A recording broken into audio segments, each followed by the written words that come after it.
दोस्तों, लक्ष्मण जी की मृत्यु की खबर सुनकर क्यों जोर से हंसने लगी माता सीता आज भी लोगों के मन में वाल्मीकि द्वारा रचित रामायण के कई आखिर अध्याय में बसे हुए हैं। उन्हीं में से एक ये भी था कि जब मेघनाद के बाणों से लक्ष्मण जी मूर्छित हो गए थे और यह खबर माता सीता के पास पहुंचा तो जोर जोर से हंसने लगी थी कि हाँ, आपने सही सुना, अपने पुत्र समान देवर के मृत्यु की खबर सुनकर उन्होंने ऐसा क्यों किया था।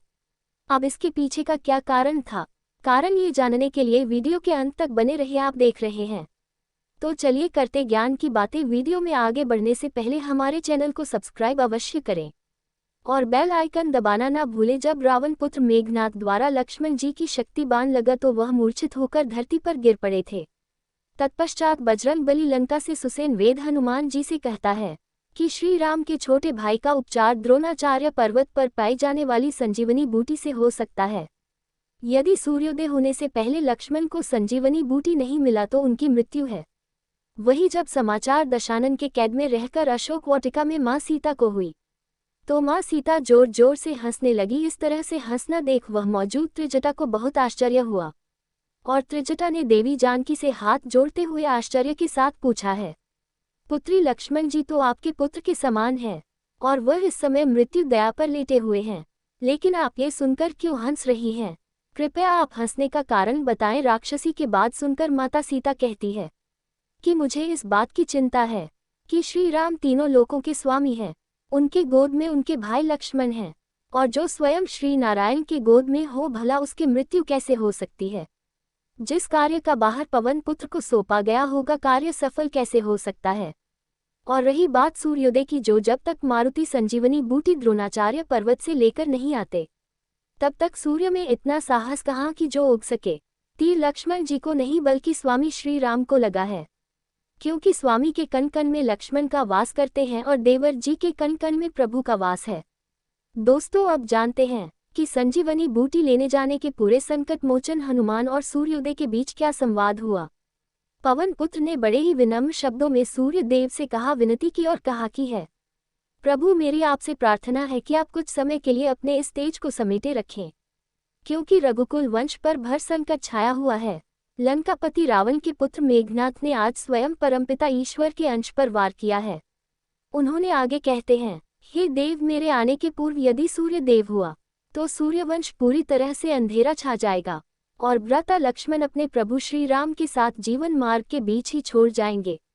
इसीलिए मेरी आपसे विनती है कि जब तक मैं संजीवनी बूटी वापस लेकर ना जाऊं तब तक कृपया करके आप छिपे रहे।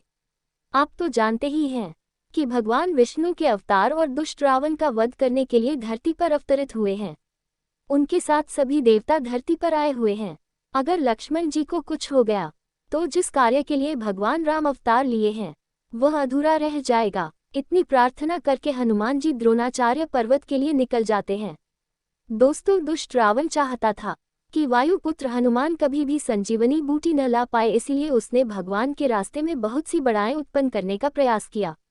उसने हनुमान जी को रोकने के लिए रक्षा कालनेमी को भेजा था और कालनेमी ने बजरंग बली का ध्यान अपने ओर खींचने के लिए रास्ते के मार्ग में एक सुनसान सी जगह पर एक कुटिया का निर्माण किया और एक ऋषि का भेष बनाकर रहने लगा और भगवान राम नाम का जाप जपने लगा। दोस्तों, यह तो आप सभी जानते हैं कि जहाँ भगवान राम का भजन होता है वहाँ संकट मोचन का वास हुआ होता है। यही सोच हनुमान जी वहाँ रुक गए। उन्होंने उसी कने में राक्षस रूपी ऋषि को प्रणाम किया और श्री राम के भजन सुनने विभोर हो गए।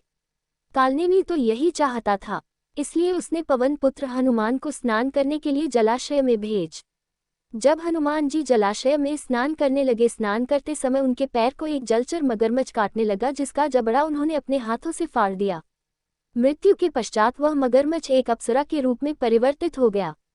उसने हनुमान जी को प्रणाम किया तथा इस तरह से मुक्त करने के लिए हनुमान जी का धन्यवाद भी किया।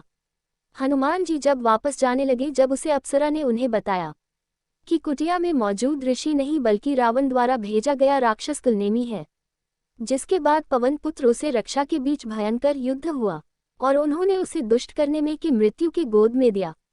इस प्रकार हनुमान जी संपूर्ण द्रोणाचार्य पर्वत को उड्रीम ड्रीम और हनुमान जी लक्ष्मण जी का प्राण बचाए। दोस्तों, अगर आप संकट मोचन हनुमान के भक्त हैं तो कमेंट में जय श्री राम जरूर लिखिए। वीडियो अगर आपको अच्छी लगी तो इसे लाइक करें, मेरे चैनल को सब्सक्राइब करें और ज़्यादा से ज़्यादा शेयर करें।